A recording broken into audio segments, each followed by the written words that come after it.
संदीप ने अपनी माँ के कहने पर गांव में शादी कर ली थी। लड़की का नाम था सुनीता। माँ का कहना था एकदम मॉडर्न बहू नहीं होनी चाहिए, लेकिन उन्हें नहीं पता था कि गांव से आने वाली बहू सुंदर सुशील तो होगी और उसको गांव से बाहर भी निकाल लाएंगे, लेकिन उसके अंदर का गांव कैसे बाहर निकलेगा।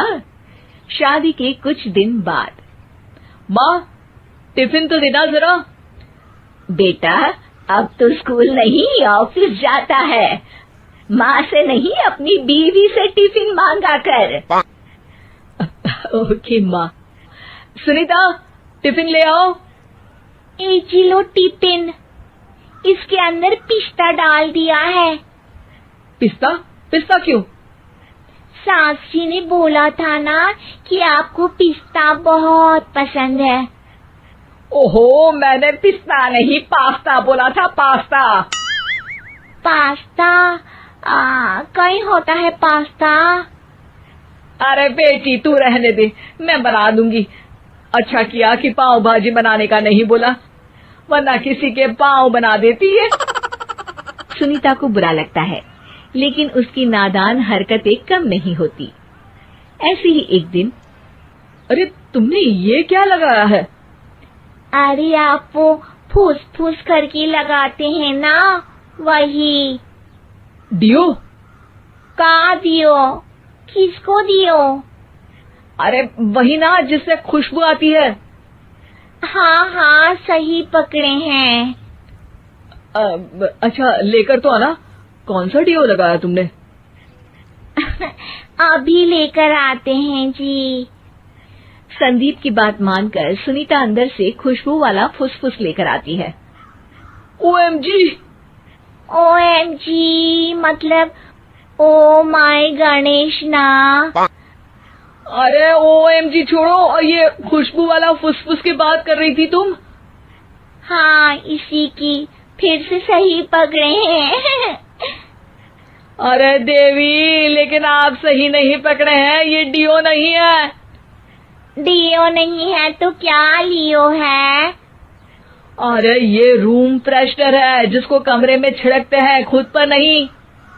कोई बात नहीं, माँ कहती थी आत्मा किराएदार है, शरीर एक किराए का कर्म। हम शरीर पे ये डाल लिए तो क्या फर्क पड़ जाएगा। अरे बहू, ओ बहू, मेरे लिए फल तो ले आ, फिर मैं बाजार जाऊंगी। सुनीता अपनी सास के लिए फल लेकर आती है। अरे बेटा, पपीता, तरबूज और सेब फल ऐसे कैसे खा लूं? काट कर तो ले आ। माँ जी, मेरे गांव में तो खेत से उठा के सीधा खा लेते हैं। अरे ये तेरा गांव नहीं है ना। अरे संदीप, तू ही कुछ समझा देना इसको बेटा। मैं कैसे समझाऊं माँ, ये तो माइक्रोवेव को भी भट्टी बोलती है। कल मैंने बोला हाय कैसी हो, तो बोलती है किसी को हाय नहीं लगानी चाहिए।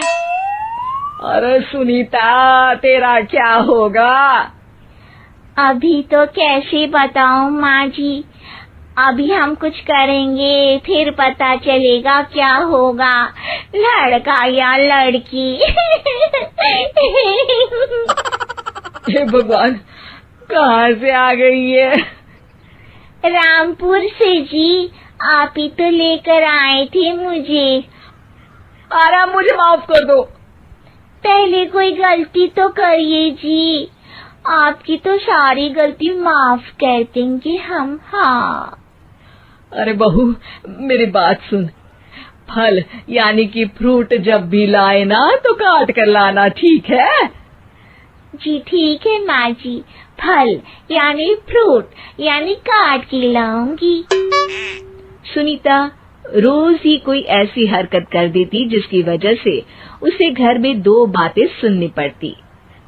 एक दिन, माँ मेरे बॉस घर पर आने वाले हैं शाम को, उनका बर्थडे है, फैमिली साथ नहीं रहती उनके, तो यही पार्टी कर लेंगे। उनको अच्छा लगा तो शायद मेरा प्रमोशन भी हो जाएगा। मैं ना फ्रूट केक लाकर फ्रिज में रख दूंगी और तेरे साथ आज खाना मैं बनाऊंगी, ताकि जब साहब आए तो खाने में कोई गड़बड़ ना हो। शाम को जब सारी तैयारियां हो जाती है, संदीप के साथ बड़े साहब भी घर आते हैं। फ्रूट केक तो ले आना बहू, फिर खाना खाएंगे। अरे इस सब की क्या जरूरत थी, आपने बुलाया वही काफी है। सर, आपका परिवार शहर में नहीं है तो हम ही आपके परिवार जैसे हैं सर।